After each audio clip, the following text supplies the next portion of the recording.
Hello mga kabibig, welcome back sa ating bagong YouTube channel. Ito ang pinakamaingay ng YouTuber sa balat ng YouTube.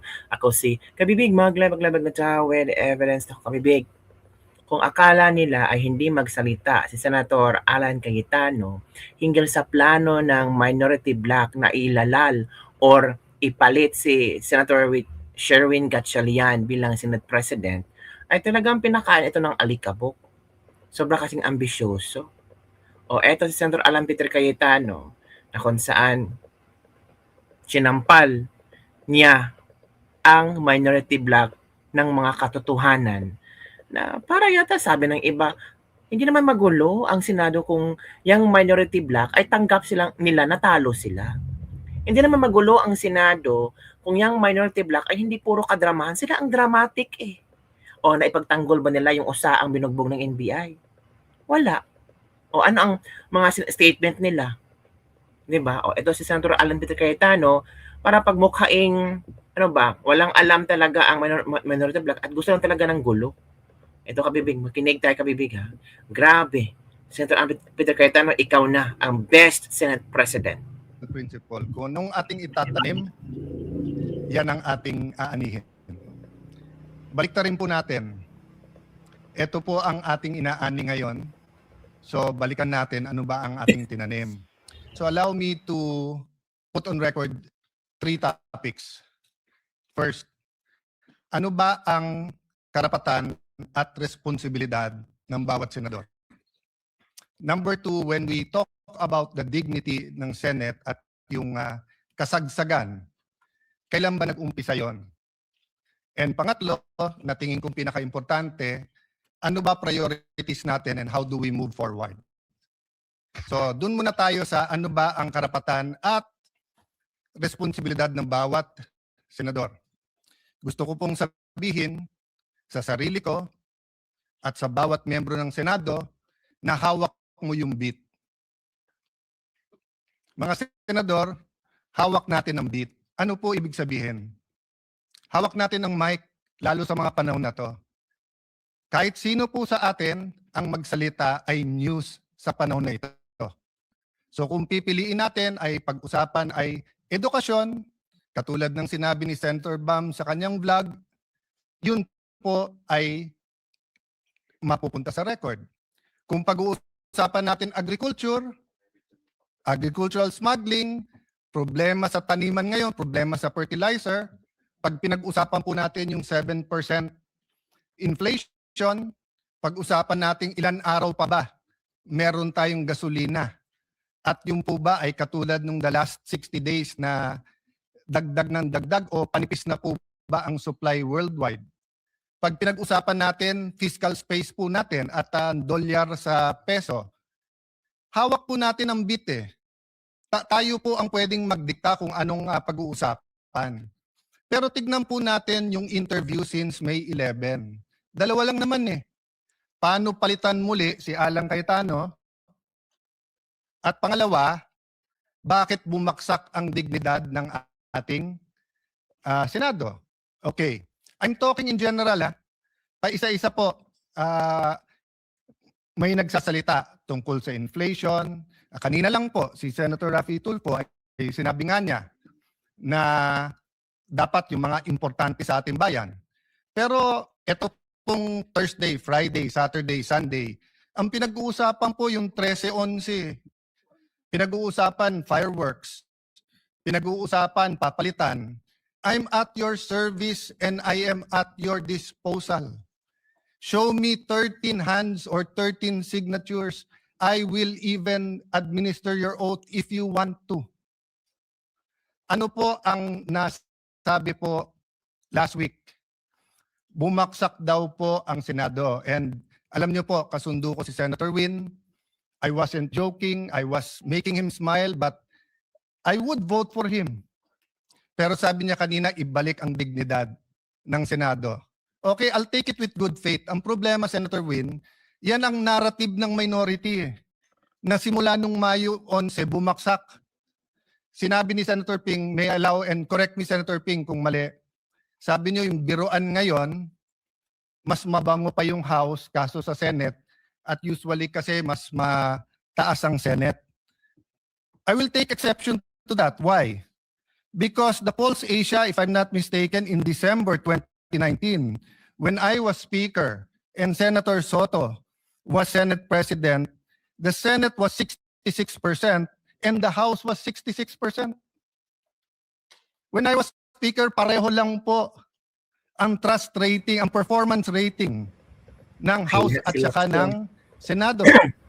Bumaksak po ang Senado nung nagsimula po yung flood control. Correct. Dahil po, ilan ang binanggit sa minority. Correct. Pero ilang beses po sinasabi ng minority, bakit ganon? Kapag ka minority, may insertion daw. Pagka majority, amendment.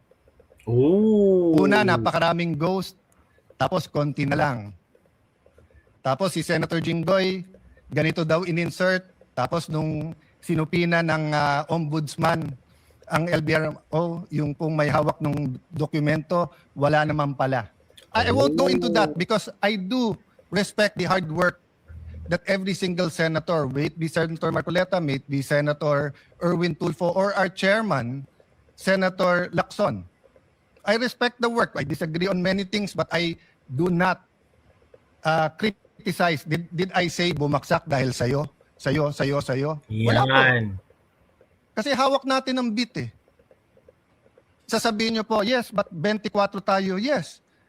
Pero kung 11 sa atin ang sinasabi, ang problema ay si Cayetano, palitan yan, at 13 naman tayo na nagsasabing con-as yan, at impeachment yan, etc. yan, edi 24 na tayo na yan ang pinapakinggan ng tao. Tama. Hindi inflation, hindi yung ekonomiya, hindi yung teenage pregnancy, hindi yung tumataas na bilang ng mga may AIDS, hindi yung problema sa PhilHealth, hindi po nakawalan ng flu vaccine ng ating DOH. Napakarami pong Ang issue. daming problema. Mr. President, bakit po ba na yung linggo ng May 11 ay naging napaka-masalimuot para sa atin? At Iba yung si po Cayetano. ay naging bullseye para sa marami. First of all, hindi po nanggaling sa bagong majority na kapag ka nag-take over etong majority na to, ay i-dismiss po ang impeachment. I-delay ang impeachment. Magiging partial ang impeachment. Kailan po niyo ako narinig na sinabi ko yung dating majority o minority ngayon? Pagka kayo ang majority, siguradong ma-impeach. Siguradong guilty si Vice President Sara. Wala po. Kaya ang minority ngayon. Kasi nirerespeto ko politika niyo. Pero once na mag-oath kayo, naniniwala ko, impartial na kayo. Tama. Mahirap maniwala. Oh. Mahirap sa mga statements nyo tungkol sa Vice President. Ooh. Mahirap maniwala na kayo'y magiging impartial. Di ko nilalahat. Ilan lang po sa inyo. Nako po, But Risa. I recognize it's the same for us. Nahihirapan kayong maniwala na yung ilan sa amin na malapit sa Vice President, ako personally, malapit ako sa dating Pangulo. Hindi po ako malapit sa Vice President. Pero kung ako'y maniniwala na kayo'y pwedeng maging impartial, why can't you give us the benefit of the doubt that we Correct. can also be impartial? Tama. Even Senator Padilla, who's very close to the Vice President, na ang dami ng statement, sabi niya, kaya nga nagsasalita bago mag-oath kasi once na mag-oath, susundin niya yun. Ako po'y Kristiyano, siya po'y Muslim. Pero pareho kaming naniniwala, brother, di ba? Na once nag-oath ka, kasalanan sa Diyos ang magsundin yung oath. So, Madam President, it's a two-way street. What's the difference? The difference is the minority keeps speaking outside the session hall. Na Correct. hindi natin basta masagot. Senator Amy is speaking in the session hall Correct. na lahat sila ay pwedeng tumayo. Number 2, outside the session hall, walang out of order. Dito po meron. I'll go to that Tama. later kasi meron naman po tayong rules at may way forward tayo. But the first thing po, yung binansagan po ang majority na ang dahilan daw po ay yung impeachment. We've proven that wrong. In fact, I'll ask for another caucus tomorrow to finalize matters regarding the impeachment because See? on Thursday, may final meeting naman yung secretariat, yung magiging clerk of court, and we want to get your inputs. Secondly po, Senator Bato, he's a member of this establishment. Correct.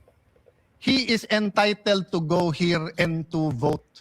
bakit naging issue na pumunta dito para bumoto lang? The leadership of the Senate determines the direction of the Senate. The Senate is the last line of defense when it comes to democratic issues or issues that affect our democracy. That's been the history of the Senate, pre-martial law and after martial law. Kaya ngayon ang hinala, bakit inabolish ng martial law? Because the independence of the Senate is very important. Yun po ang ginamit sa akin ni Senator Coco then Senator Tito Soto, who I respect. During Duterte's time, sabi nila, we have to have an independent Senate. Wag si Alan kasi masyadong malapit. Well, I'm the first one now of 4 SPs since 2022 na hindi ko makiklaim na malapit sa presidente. Have any one of you given us the benefit of the doubt that we will have an independent Senate? Hindi ko na narinig yun eh. Panay sinong malapit sa Malacanang? O yan, walang gagawin niya kundi lalabanan ng Malacanang. Eto ganyan. Yan ang usap-usapan. That's the not so secret. Why can't we bind together minority majority and be an independent Senate? Not to confront the executive, to collaborate, but also as checks and balances. Last point po before I go to a way forward. Ba't ba nag-umpisa to at ba't ba nangyari yung May 13? Can you show the video kung anong ginawa sa ating empleyado? Madam President. O, di ba? Ang galing ni Cayetano. Talagang alam niya kung paano pahiyain, pahiya tuloy ang ang minority bloc. Parang ito, yung mga iniisip si Cayetano ba, ito yung hindi naisip ng minority bloc. Tama si Cayetano. Si Senator Amy Marcos nagsalita sa loob ng plenaryo, pero yung minority bloc, doon sila nasalita sa labas ng plenaryo na hindi naman pwedeng matanong, di ba mga kabibig? Puro chit-chat lang ang ginagawa ng minority. Puro puro kasiraan or puro chismisan, di ba? Oh, eto kabibig ha, hangang-hanga ako kay Senator Marcoleta. Kasi dito pa lang supalpal na si Soto at si Lacson, di ba? Sabi ng iba, bakit na biglang nag-iba si Lacson? Ewan natin. Bakit siya biglang umiba? Ito kabibig. Isang pinakamalaking nakawan sa ating bansa. Parang ninakawan ng isang pamilya sa tanghaling tapat. At ang mga magnanakaw ay hindi nakamaskara. Nakakurbata lahat. Nakabarong Tagalog. Paano hindi masisira ang kumpiyansa ng mamamayan kapag tinalikuran natin ang ganong pananagutan? Correct. Ano pong sinabi pa sa akin? Imbes na sagutin nila yung privilege speech ko noon, nasa pamimilit ko na, ito pong tungkulin natin eh. Naging PNP chief kayo. Kung ako lang, hindi ko papayagan yon, Madam President. Bakit po? Respeto na lang sa premises ng institusyon na ito. Oh, gawin niyo ang gusto niyo gawin. Huwag dito. Nakikiusap ako, utang na loob. Huwag dito. I will do that. Pero ano po nangyari? And the rest is history. Hinabol po ng hinabol, kamuntik na pong nahulog sa hagdanan ng Senator Bato. I'd like to be sure if our colleague, Senator Lito Lapid, will also stand to second the motion. Oh, I mentioned that all the members of the minority, I failed to mention Senator Lito Lapid. I am sure that the good senator from Pampanga would like to associate himself with the motion of Senator Subiri. Okay. Madam President, Proceed. I got his word. He is not seconding the motion of my amiable friend, the former Majority Leader, Senator Mig Subiri. Madam President, the motion was premised on Section 93 of the Senate Rules. May I read this again, Madam President? Acts and language which offend a senator or any public institution shall be deemed unparliamentary. Madam President, I have not heard any word from Senator Amy Marcos that offended the sensibilities of our counterparts in the minority. I think what is being objected to, Madam President, which is not covered by the rules, are the videos that were presented during or before her speech. Pwede ko bang malaman, Madam President, kung yung pinay-strike out, kasama po yung video na nakita natin na kung saan ay nagsasalita ang ating kasama, Senator Risa Ontiveros. Kasi po sinabi niya, while BP Sara is in power, the threat of a full-blown Duterte comeback is still a very real and present danger. Sa akin po, walang problema yun. Opinion niya yun eh. And we have to respect that opinion. Yan po ba'y pinaalis natin? Gusto ko lang po malaman, isa-isahin natin. Pangalawa po, nakita ko rin po yung sarili ko. Kasi po, ako'y naanyayahan sa isang television program, tinanong lang po ako, totoo po bang merong connection yung coup? Kasi po, ang tawag coup eh. Hindi naman po coup, karaniwan nangyayari po sa buhay ng Senado yun eh. Palitan talaga yan. Maraming beses na po yan. Ang sabi ko po, kasi kinukonekta daw nila sa impeachment. Sabi ko, hindi po siguro. Sabi ko, dahil sa ngayon, 12 kami. Hindi man kinakailangan naming mag-coup para lamang i-prostrate natin yung impeachment. Palagay ko po, hindi. Yung po bang opinion ko na yun, tatanggalin? Gusto ko lang po malaman. Kasi po, meron pa po nga sinabi, sinungaling. Meron din po nagsabing gano'n eh. Ang ibig ko po sabihin, Madam President, ngayon po nakita natin the vibrancy of democracy in this chamber. Isa-isa po silang nagsalita lahat. Nabigyan ng pagkakataong ipaliwanag ang kanilang panig. Hindi po ba maganda ngayon na nakita ng taong bayan, nagamit nga lang po yung kanyang presentation. Pero naging daan para mapakinggan ng buong mamamayan. At sila na po ang final arbiter, Madam President. Ako nga po eh. Ako nga po. Kailan lang nag-privilege speech ang isa sa atin dito. Habang nagsasalita siya, pinadaan niya ang isang slide na merong isang papel, na merong takip, at pagkatapos merong nakasulat, care of Congressman Marcoleta, 500. Isang kapirasong papel na tinakpan. Nung hindi pinatos ng media, kinabukasan, nagpa-interview siya, hindi minsan, 2 beses, para lamang ipangalandakan ang importansya ng papel na may takip at merong nakasulat, care of Kong Marcoleta, 500. Nagsalita po siya sa media 2 beses at paiimbestiga raw ako sa ombudsman. Dahil po ba sa media nangyari yon at hindi dito? May diferensya po ba? Wala. Walang diferensya yun. Pareho lang yun. Napakasensitibo natin sa ibang banda. Pero hindi natin nakikita ang ginagawa natin. On the other hand. Bakit po Agree.